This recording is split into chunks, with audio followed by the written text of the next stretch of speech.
3 days after our divorce was finalized, my ex-wife, Georgia Anderson, texted me, "Why haven't you transferred this month's salary to me?" For a second, I thought she had to be joking. "We were divorced." "So what if we're divorced?" she replied. "Send me $19,000 out of your $20,000 salary like before. Keep $1,000 for your pocket money. I took care of you when you were unemployed, and now you're turning your back on me." I stared at the screen for a long time. During our 3-year marriage, I gave Georgia $19,000 out of every $20,000 I made. She said she was handling the household budget. In reality, she used my money for her civil service exam prep, afternoon teas with her friends, and even for her so-called study partner, a man I had never met. Meanwhile, I cooked, mopped, did laundry, and kept the house running. If I spent a little time gaming after work, she called me lazy. Now, even after the divorce, she still wanted my salary. Her reason? I might spend it recklessly. I blocked her number. 3 seconds later, another text came from a different phone. "You'll regret this. I'm trying to help you one last time." I laughed out loud. Help me? No one had helped me once in the last 3 years. I pushed through the glass doors of the mall and headed straight for the gaming PC store. I'd been eyeing a top-tier setup for months. It cost $22,000. I was about to pay when someone shouted my name. "Nathan, are you insane?" I turned. Georgia stormed toward me in high heels, carrying 2 neatly wrapped boxes of truffle cake. I recognized the bakery immediately. A single slice there cost hundreds. She snatched my phone from my hand. "Why are you spending 20 grand on a stupid computer? Cancel this order and transfer the money to me." She shoved my phone back at me, then glared at the cashier. "We're not buying this anymore." The cashier froze. "Georgia," I said coldly, "we're divorced. You need to stop throwing tantrums," she snapped, her voice rising as people looked over. "You only make $20,000 a month. If you waste it all on this, what about the exam fees?" "Whose exam fees?" "Fred's, obviously," she blurted. "I was going to put money aside for his extra classes. If you buy this, how is he supposed to pay?" Fred Smith,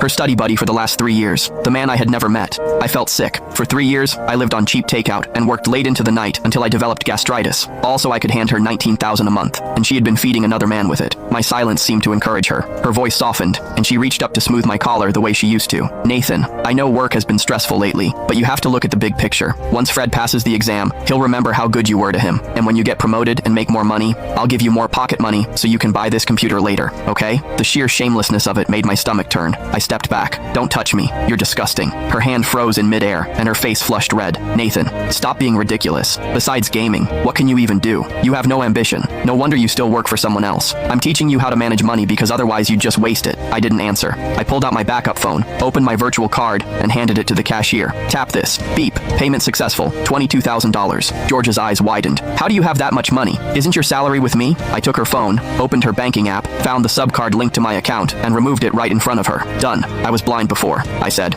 "Consider the last 3 years charity. Your card won't work anymore." Georgia stared at the cancellation screen, barely hearing anything except one thing. "If you spent everything, how will Fred pay his enrollment fee tomorrow? That's your problem. Maybe you and Fred can go beg." I picked up my computer and walked out without looking back. Behind me, Georgia shrieked, "Nathan, you're stingy and selfish.